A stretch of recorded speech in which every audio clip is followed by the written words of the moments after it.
Hello everybody and welcome to the United Stand. Give it to Eddie Cavani. Pass him the ball and let him score all the goals. Well, they've given it to him, and he signed it. Edison Cavani extends his stay at Manchester United. It is official. Fabrizio, it's not official from the club, but it's official from Fabrizio Romano that Cavani will stay at Manchester United for another season, extended it for another year. All parties happy and agreed, and I'm really happy about this because I'm not going to commit. I'm not going to do 90% things anymore. But if you were watching the show this morning, I did say that somebody on the watch along yesterday had said that they'd heard from sources in the dressing room, I don't know whether that's true or not, that Cavani had actually signed it. I'd certainly heard it from a couple of areas as well that it was basically done, but I didn't want to say it was done because I think we've had these things in the past go wrong. So that it's fantastic that Romano's come out and done that. He said that officially the club might not announce it for a few days, but I think it's very, very funny because if the club are holding on to it as a positive story, it's already out there now because Romano's put it out there. And Romano won't be wrong on this. He'll be very well sourced on it. So, I mean, at the end of the day, it means no Haaland, it means no Kane, it means no Ronaldo. But I don't think, look, in an ideal situation, if I could have Harry Kane or Erling Haaland or even Cristiano Ronaldo over Cavani, I would do it. But we're not a club who's got those sort of resources, and we never have been under the Glazers. So I'm happy that Cavani is staying because the money that was available to apparently buy a Haaland or a Kane can now be invested where we need it to be invested, which is in the midfield and in the defence. So that is a very, very big positive. But also, let's bring it back to Cavani for a minute. I mean, look, I said it this morning. I didn't like this deal. I felt it was... I felt it was a combination of a Falcao and a Gallo, where it's like desperate, and it was desperate. I don't care what anybody says, the club were desperate. Cavani was not a player that we were looking for. We were not looking at Cavani until right at the end of that transfer window when we realised we'd messed it up.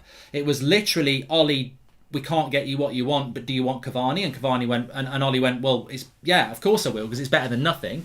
But where the credit belongs 100% is not to the fact that it was desperation from United. We've seen that before. Where the credit belongs is with Edison Cavani, because I don't care what anybody says, and maybe there was a few people out there that knew he would light up the Premier League the way he has, but for me, I was never a huge fan of Cavani anyway. Even when he was like playing Italy, when he first went to PSG, I was never a massive fan of him. I didn't really... I mean, look, ignorance, I suppose, but I just, you know, we used to get linked to him and I'd go, oh, I don't really like Cavani. I just don't like him. I don't think he's much, I don't think there's much to him. I don't really rate him at all. And not in the sense that I thought he was terrible, but just I didn't feel that he was a player that I wanted to come to Manchester United. And he's absolutely proved me wrong. And I think he's probably proved a lot of people wrong in the sense that, not that he's a good striker. I think a lot of people know he's a good striker. But at 34, with the injury record he's got, and that injury record is still there, let's be fair, but at 34, in the shadow of Neymar and Mbappe at PSG, let's be honest, there had to be doubts about what he was still. And not only has he been a very good striker, I don't think there's a better striker in the Premier League at the moment than Edison Cavani. Tell me. Harry Kane, of course, yeah, but I'm talking about right here, right now, delivering in the business end of a season. Look, Spurs aren't in Europe. Spurs aren't in a race for top four. It's a very big difference between being the best striker in the country, which I think is Harry Kane, but there's another difference between being the best striker in the league at the moment, and I think that's Edison Cavani, because Edison Cavani is delivering in a very intense situation, in knockout tournaments, semi-finals of Europa Leagues, goals in the Premier League to confirm top four and confirm Champions League football. So I think at the moment Cavani is, without question, I think he's the best form striker in the Premier League at the moment, and therefore he's got to be one of the best form strikers in Europe at the moment. So I can only... I mean, in a way, I suppose I apologise to Edison Cavani because I just didn't think it was... I let a lot of my frustration at Manchester United out on that signing. I felt it was desperate, and I think that, it was desperate. It was. And I was very frustrated with Manchester United's transfer policy, and I am. But how good Cavani's been has been a breath of fresh air, and I think that I'm more than happy to go into next season with him. There's still, let's not wander down Lollipop Lane, drinking Cherryade Rain and from the Candy Floss clouds. You know, it's not been amazing the season for Cavani in the sense that we didn't have him. We were so desperate. It was such a desperate signing that when we bought him, he had to go into quarantine. That's how planned it was. He's also had the suspension thing, which we all think which most of us agree was ridiculous, and he's had a couple of injuries, which he's going to have. He's not going to play 50 games for his next season. But with someone like Mason Greenwood coming through, and I hope that Anthony Martial is going to stay, I think we're all right next season in the striker position. So I'm very happy about it. And look, I think one of the things that isn't lost on most of our fan base is it's not even about the goals. It's not even about the goals. It's the leadership. We've seen that with Bruno. We see it with Pogba. We're now seeing it with Cavani. Leaders. We've got more leaders this team. We're not where we are in that league because we've got talent. We're in there because we've got talent and leaders, and Cavani has given us something. I mean, I think about that Southampton game. You take Cavani out of that team, we don't win that game in Southampton. And it's not just simply about Cavani scored the 2 goals, so that's very obvious.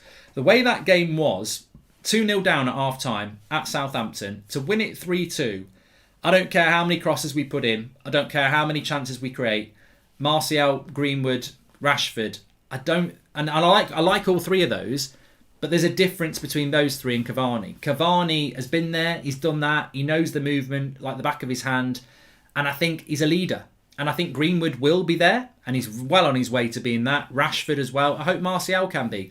But in Cavani, we've got a leader that just knows. He knows where to be, he knows what to do, and what he'll be doing off the pitch will be so valuable in the next year. And I think that people like Mason Greenwood, I mean, look, the most obvious thing for Cavani is, and everybody talks about it, is if you've played as a forward, and I don't care whether you've played as a forward at a high level or you've played at the local park, the reality is a cross might come in, and it might go back post, it might go front post, but a top striker will keep making the same runs, and eventually when the cross is right, they'll get a header, they'll get a tap in, because that's what top strikers do. We see the end product.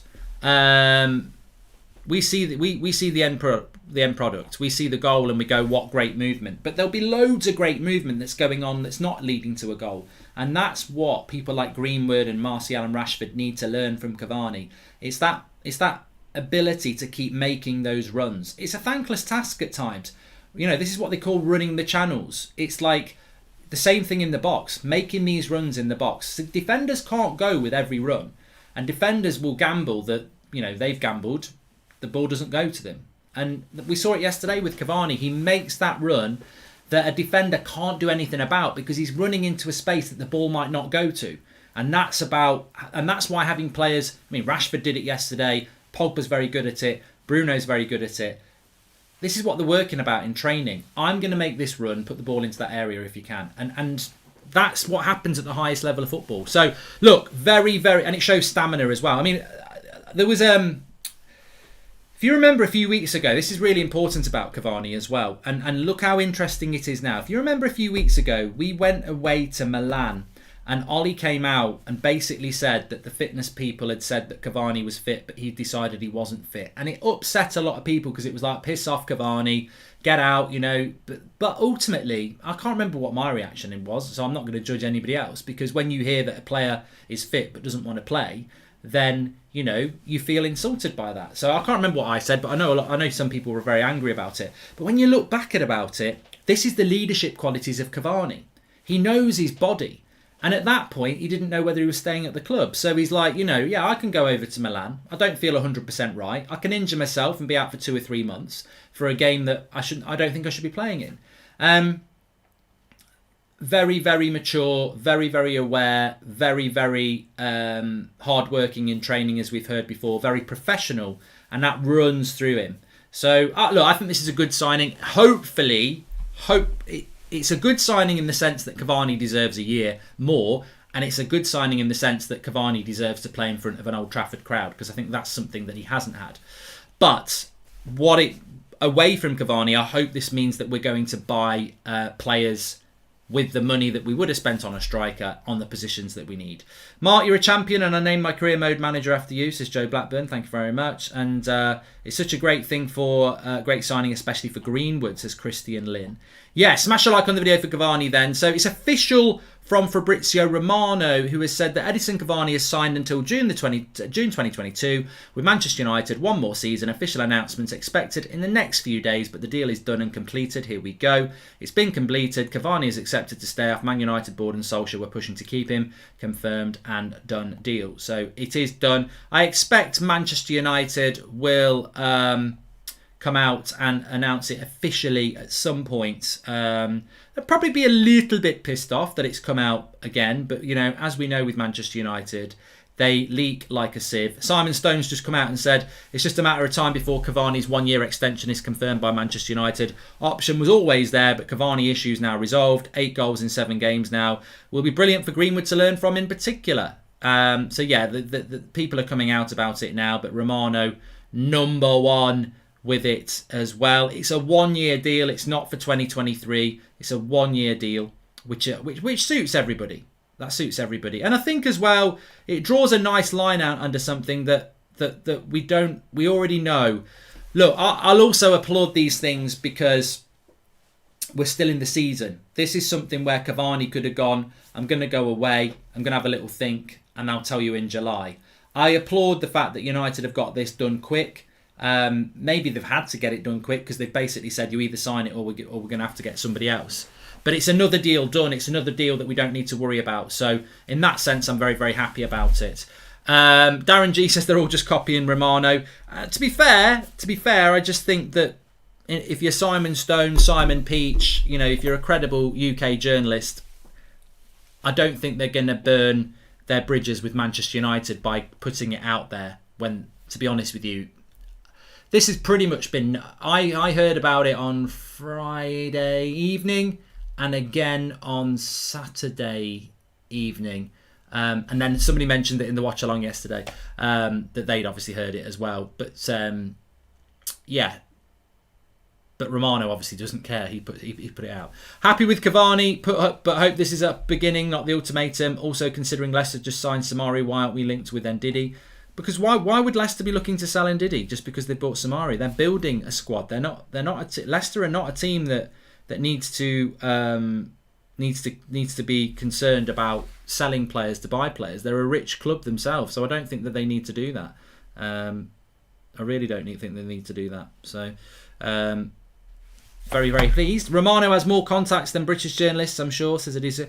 Hey, Romano's got loads of contacts. He's fantastic. But bringing it back to Cavani, make sure you smash a like on the video for him, by the way. Fantastic. I just want to say as well, I have done a Leicester preview, which I had to cut short to come over to do the Cavani deal. So please do check out the Leicester preview because I don't want it to get lost in space that I did do one. But I'll direct you to that one a little bit. I want to talk about Cavani a little bit more and what it means for Manchester United. It means that we effectively, and I want to talk about Jadon Sancho as well because there's a story from Manchester Evening News from what's his name, you know what his name is, saying that Manchester United are no longer looking to bring in a right winger because they've got Mason Greenwood. But then Jan Arge Fjortoft is saying that Manchester United do want Sancho. My information on Sancho is more Fjortoft than it is, I nearly said Luckhurst, because at the end of the day, Manchester United really did want Sancho last summer. And as we've seen with Manchester United many times before, they do go back in for players that they really want. So I don't think that this story that Manchester United are not in for Sancho is true in the sense that we don't want him. I think what, if anything, is happening here is that United are starting to realise that Sancho doesn't want them, and therefore they've got to back out of it to try and make themselves look good. And United do have to be accountable on certain transfers. There's protests. There's big pressure on the Glazers. They can't just watch Sancho go to Chelsea and say nothing because fans will react to that and say, "Oh, look, it's just another example of their incompetence." So what I think's happening with Sancho is that United do really want Sancho, and if you look at if you look at this Cavani deal, if you're just tuning in a little bit late, Cavani is staying at Manchester United for another year. This is big, good news. We will therefore not be spending 120 million on Kane or 150 million on Haaland. So that money that was there for a striker is now there for something else. And I think the way Man United operate is they want a marquee signing, and they want it to be a marquee signing that captures all of your imagination. Because there'll be some of you that want Sancho more than you want a CDM, or you want Haaland more than you want a centre-back. A lot of us want a centre-back and a CDM because we know it's important to build a team and not just keep buying superstars. But United know that they're going to get more hype, more positivity and more merchandise sold if they buy a Sancho or Haaland than a Declan Rice or a Varane. So United will want a marquee signing that is notorious. And therefore, I think that they do want Sancho. And I think Fjortov's right. And I think what I've heard's right. And I think what Builder's talking about is right. I think United do want Sancho. I think their concern is, because they messed it up last summer, and because they might mess it up this summer, that Sancho might get a competent club come in, like a Chelsea or a Liverpool, and he might just say, you know what, I do want to go to United, but you messed me around so much last summer, up yours, and he goes somewhere else. And I think that's maybe where Luckhurst and the Manchester Evening News are coming from, because I guarantee that I've had some bit of information from somewhere around the club about, United no longer looking at Sancho. But I disagree with the story that United don't need a Sancho because they've got Greenwood. Greenwood's not a right winger. He's a wide forward who I think is actually a number 9. So my problem with Greenwood is that he's fantastic. He's a generational talent. But is Mason Greenwood Jadon Sancho? Is Jadon Sancho going to put crosses in for Cavani? Is Jadon Sancho going to create loads of goals for Cavani and Bruno and everybody else? Yes. Is Mason Greenwood going to create loads of chances for Cavani? No, not really, because that's not what he is. And it's not what we want him to be. I don't want Mason Greenwood to get the ball on the right-hand side and just whip cross after cross after cross in. I want Mason Greenwood to be what he is. And I ultimately want him to be our number 9. And I think that with Greenwood, the evolution over the next year is fantastic, because Cavani goes in a year. We might not need to buy a striker. What if Greenwood shares the role with Cavani next year? Because Cavani can't play every week. He can't play 2 games a week every week. So what if you go, right, 1 week it's Cavani, 1 it's Greenwood, and that's the evolution. But you still need a right winger. AJ Singh says, mate, he's brilliant. Eddie is giving these kids a real football education. He's giving Bruno and Pogba options he didn't have before, and I think he's one of the best number 9s in England, talent-wise, says AJ Singh. Ollie was part of a successful team that rotated 4 strikers with Martial on the fringes. Do you think this allows for a move for Kane, says Tom? No. I think it would be a silly move, Tom, to spend 100 and something million on a striker when you've got Cavani, Greenwood and Martial. Why would you do that? We haven't even got 2 midfielders, yet you want to have 4 strikers. You can't just have 4 strikers and then the rest of the team decays. We've got to build a team. And I think the exciting thing about Cavani signing is that leave the strikers now. We're fine for another year. Cavani's there, Greenwood's there, Martial's there, Rashford's there. Let's buy a centre defensive midfielder, a centre back and a right winger. It's got to be, for me, the dream would be Varane, a Rice or someone like that, and then a Sancho. That would be a very, very good summer for Manchester United. Of course, you'd want Pogba to be here next year as well. So, that would be very good. I don't see Martial go. I mean, if Martial goes, United will have to get another forward in, but I don't think Martial will go. I don't think he will. Unless he knocks on the door and says, I want to go, I don't think Martial will go as well. We need Sancho, Declan Rice and Varane, or Koundé, maybe sell Martial and get Kane. How many games do you think Cavani can realistically play next season? Career mode is on in about an hour and a half, yes. How many goals do I think Cavani can get next season? How many games? Well, I suppose it's they're the same thing. I mean, how many goals has Cavani got this season all in? Because I know he's not always played and he's been injured and stuff. But I would say that United next season will play 38 Premier League games, another 6 Champions League group games, that's 44. Maybe a handful of domestic cup games takes you up to 49. Latter stages of the Champions League, you're talking between 50 and 60 games United will play next year.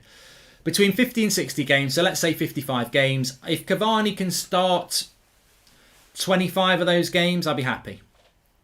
I don't expect Cavani to be starting 40, 50 games. Not at 34, not with his injury record. So for me, I'm very clear and very, open to the fact that I don't expect Cavani to play a lot of football next year. I didn't expect him to play a lot of football this year. I still stand by the fact that he was a risk. He was a risk. And he's proven himself not to be a risk. But he was a risk because of his injury record. So I think next season you're looking at 25 starts for Cavani and maybe, 15 off the bench. And then, 15 that he probably misses because of injuries. That's what I'm expecting. I'm not unhappy about that. Because if he can start 25 games and he's on the bench for 15 and he misses 15 through injury or whatever, you've still got Greenwood, you've still got Martial, and that's what I think next season should be about. But buy a midfielder, buy a centre-back, buy a right winger, Jadon Sancho. That's what we should do. Hi Mark, if the United get a centre-back, CDM and a right winger, do the Glazers get a second chance or will it just be a ploy for the summer to win over the fans? Abhishek, that's for you. That's for you. I'm not going to forget what the Glazers have done for 16 years just because we buy players. That's for you to decide. I don't think we should. No, you can't just be bought with some, a few pieces of silver because they've messed up. I mean, if we bought Sancho, Varane and Rice this summer, in a way it would be, well, why have we not been doing this for the last 15 years? Why did Sir Alex used to have to come out and say there's no value in the market? Why didn't Oli get back last summer? Why didn't Mourinho get backed when he got second place? As I say, one sunny day doesn't make a summer. And one good transfer window doesn't mean that we should forget that next year it might be a bad one. What if they're going to spend... I think United are going to spend big this summer because they have to spend big. Because the protests and the pressure on the owners is so important. And it's working that they know they've got to spin. They've got to spin it. And I think spin's the wrong word in a way, but it's true. They've got to get positivity. The only way that they know to get positivity is to get the fans back on side. Now, sometimes it's about positivity because, let's be linked to that player. But being linked to that player is not going to help this time. They're going to have to buy players. So I expect Manchester United to spend money this summer. But... how they spend it is going to be very interesting, and how much they spend is going to be interesting. Everyone seems to overlook the fact that we need a top-class defensive midfielder. McFred does not cut it, says Kevo. I think everybody realises that. Kevo, welcome to Members Club, Declan Carey as well. And Advath says one summer doesn't make up for 16, full stop. What about the debt, says Hugo. Cannot we get a swap deal with Leeds for Rafinha and sell James, says Raku. Well, maybe we could look at that. Any news on De Gea? I haven't heard anything on De Gea today. I think the rumour is, and it's a strong rumour, is that United are looking to sell De Gea and go with Henderson, but I think you all know that anyway. I'm not aware of United being linked to any... apparently there's a De Gea Instagram. I'm not aware of United being strongly linked to any centre defensive midfielders at the moment. My Instagram's good, at Mark Goldbridge, by the way, but let's have a look at David.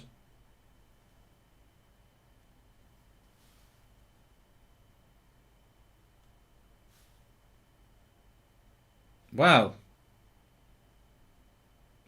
David De Gea's Instagram, I don't know whether you can see it, is a guy, yeah, you're probably not going to be able to see it. It's a guy behind barbed wire. Not very happy.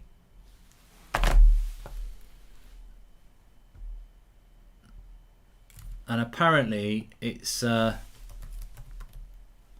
someone from a manga series.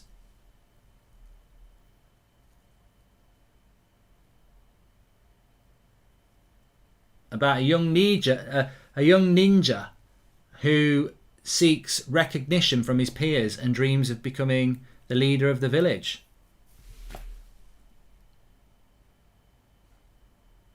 I don't know. Don't know what that means.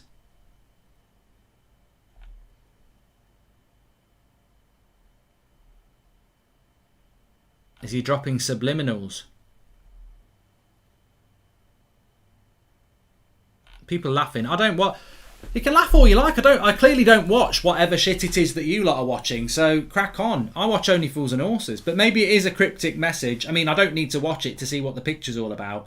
Look, the reality is with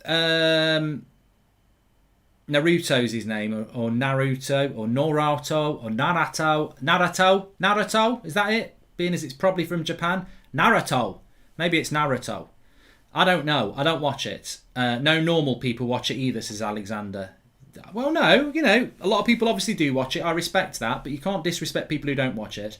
But maybe he's not happy. Maybe he feels like he's not respected. That was always the danger. He's not been respected by the club. I don't know. But, I've got De Gea's back, to be honest with you. And I'm sure many people have. It's not about being anti-Henderson. I just think that the way they've treated De Gea this season is not good. Nathan says, it's an anime and I don't think it means nothing. I believe he watches like loads of us, says Nathan. Okay, probably means nothing then. But they are apparently looking to sell him this summer. That's the situation with him. We'll have to wait and see. I really don't get why fans are not 10 times more furious about the whole De Gea treatment. He's very clearly being forced out due to Glazonomics, says Andre. I'm glad you said that, Andre. I'm glad you said that, because I agree with you on this. This is not about Henderson versus De Gea. It never has been. It's always, for me, been about forcing him out because they gave him a big contract and now they see a way of saving money. Because if you remove De Gea and you go with Henderson, I don't genuinely believe Ole Gunnar Solskjaer thinks that De Gea is worse than Henderson. I don't genuinely believe that Manchester United think that De Gea is worse as bad as Henderson. I think what they see is that if they remove De Gea, they save themselves 350k a week. That's what it is. And then we've got Dean Henderson who's on 140k a week. It's business. It's Glazonomics. It's simple business. If I run a business or you run a business and you've got two people who you think are doing the same job, but one of them's on a third of what the other one's on, you get rid of the expensive one. This is what I've been trying to say for months. When I say there's a media agenda, where's the agenda coming from? Why are Sky and BT on the same page about De Gea? Why are Manchester Evening News obsessed with it? De Gea's putting in very good performances and yet they're still going on about it. And it just feels to me like, maybe it's Neil Ashton and his PR spin, I don't know. But something has always been sinister about this because it's never been about the football performance. You can go through every game of this season and you will not find a reason to go with one goalkeeper or the other. I think it's just about the money. I think that's what it is. What are the Cavani contract details, says Trevor Hodgkinson. I'd imagine it's about 200k a week, mate. 200k a week, which is probably the going rate for somebody like that. And ultimately, you've got to say he's worth that. We didn't pay any transfer fee for him. We got him on a free. 200k a week for Cavani in relation to what he's been doing. You can't argue with that. Everyone should buy their favourite United players' international kit instead of United kit because then they can support the players, says and not the Glazers, says Oliver Ford. But why is it wrong if we save 350k a week? Can we not use those funds elsewhere? Henderson is younger and will be at the club longer, says Abamanu. Oh, I wonder if you are Joel Glazer in disguise. We're a football club, mate. We are a football club. What are you talking about? I can't be doing with these fans who do this. Well, it makes sense. Let's sell him and save a bit of money and we can use it elsewhere because that's what happens. Have you seen that? Old Trafford's leaking, mate. We don't save money and spend it. We give it to the owners. We gave David De Gea a 5-year deal less than 2 years ago and made him our number one and we paid him a lot of money to do it. 2 years later, can you go now, David? We need to save a bit of money because we've got Dean and we're going to use that money to buy other players. Bullshit. You're just saving money to save money to take money out of the club because the club's not in a great financial situation. Don't ever start talking about saving money being a good thing because ultimately, I don't mind the club saving money if it's going to get invested in the club, but it doesn't get invested in the club, does it? I see this more and more as a move by Ollie to see Hendo play in the Premier League for United because we have the opportunity given the gap. That doesn't make any sense, Nelson, but I'm sure it did to you. Thank you.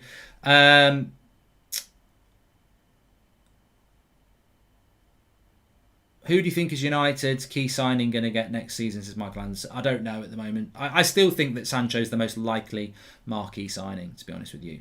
Varane and Maguire would make a solid defence, yes. Look, smash a like on the video for Cavani. I think it's a really good signing. I think he's proven his worth, and I think it means that we don't have to think about spending silly money on a striker now because we're sorted for the next year.